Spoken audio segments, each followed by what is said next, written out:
Picture this. August 1914. Millions of young men are marching toward trenches that will become their graves. Politicians are making speeches about honor and duty. Newspapers are printing headlines about glorious battles and noble causes. But behind closed doors in the marble halls of central banks and the mahogany-panelled offices of financiers, a different kind of war is being planned. A war fought not with rifles and artillery, but with gold reserves, government bonds, and printing presses. A war that would reshape the global economy in ways that are still controlling your financial life today. Most people think World War I was about politics, territory, and nationalism. They imagine it as a clash of empires settled by superior tactics and industrial might.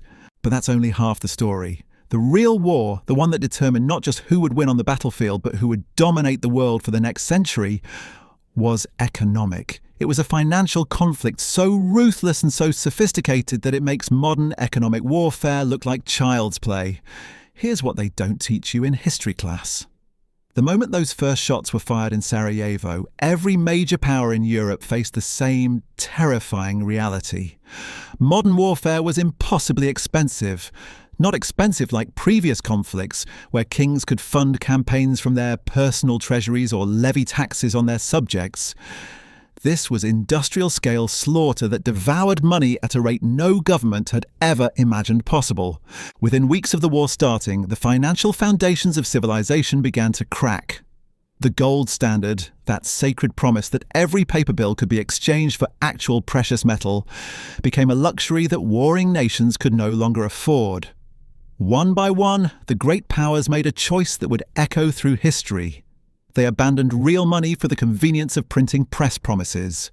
They traded financial stability for the ability to create wealth out of thin air. And here's the part that should terrify you.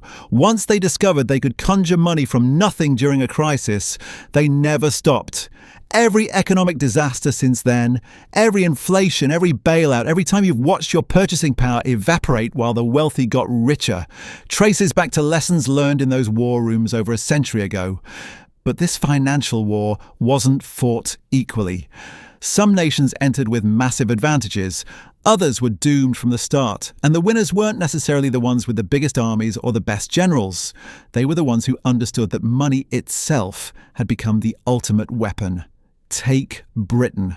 The British Empire entered the conflict with one overwhelming edge that had nothing to do with their navy or their industrial capacity. London was the financial capital of the world. British banks controlled global trade networks.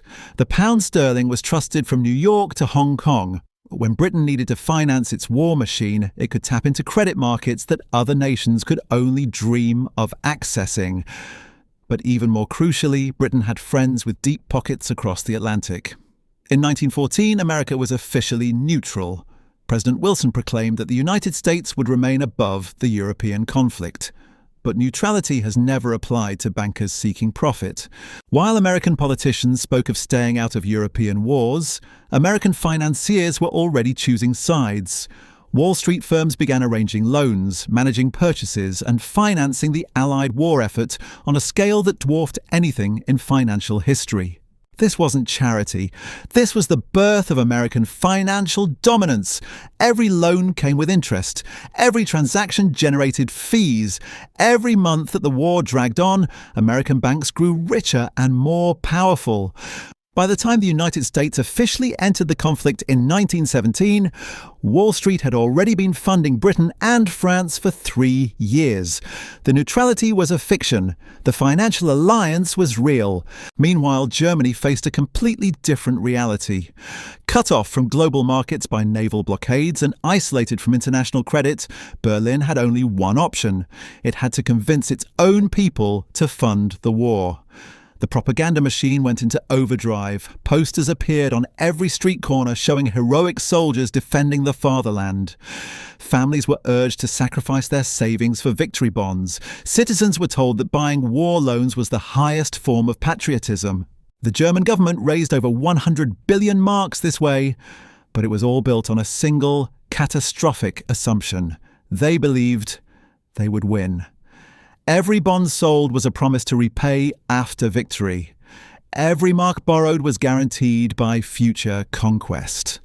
When defeat came instead, those promises became worthless paper. Millions of Germans watched their life savings disappear overnight. The financial scars of that betrayal ran deeper than any battlefield wound. The economic devastation became fertile ground for extremism in the decades that followed. And that pattern of financial betrayal wasn't limited to Germany. Across Europe, ordinary citizens were learning a harsh lesson about the relationship between money and power. In France, a nation already burdened by previous military expenses, the government turned to its famously thrifty population. French families, known for keeping gold coins under their mattresses and saving every franc, were persuaded to exchange their precious hoards for government promises. The appeals to patriotism were relentless. Citizens were told that buying bonds was equivalent to sending their sons to the front lines. But France's real lifeline came from the same source as Britain's, American capital. French borrowing from across the Atlantic reached staggering proportions. Every month of warfare deepened the dependency. What looked like Allied solidarity was actually the creation of a debt trap that would haunt European politics for decades. Then there was Russia, the empire that seemed strongest on paper but proved most fragile in practice. The Tsarist regime commanded vast territories and enormous armies, but its financial system was primitive compared to its Western allies. Russian gold reserves looked impressive in government reports, yet they evaporated with shocking speed once the war machine began consuming resources. Moscow turned to foreign borrowing, particularly from France, creating a web of international debt that would collapse along with the empire itself. As Russian defeats mounted and inflation spiraled out of control, something unprecedented happened. The currency itself became worthless. Citizens stopped trusting the ruble. Merchants demanded payment in goods. The entire monetary system disintegrated, with citizens demanding goods rather than paper money. And when the financial foundation cracked, the political system followed. The fall of the Tsar wasn't just about military failures or revolutionary ideology. It was about an economic collapse so complete that money itself ceased to function. By 1917, the scale of financial destruction was beyond anything the world had ever witnessed. The Allied powers had spent more than $140 billion, while their enemies had burned through $60 billion. These weren't just large numbers. They represented the complete transformation of how wars could be funded and how economies could be manipulated. The old rules were dead.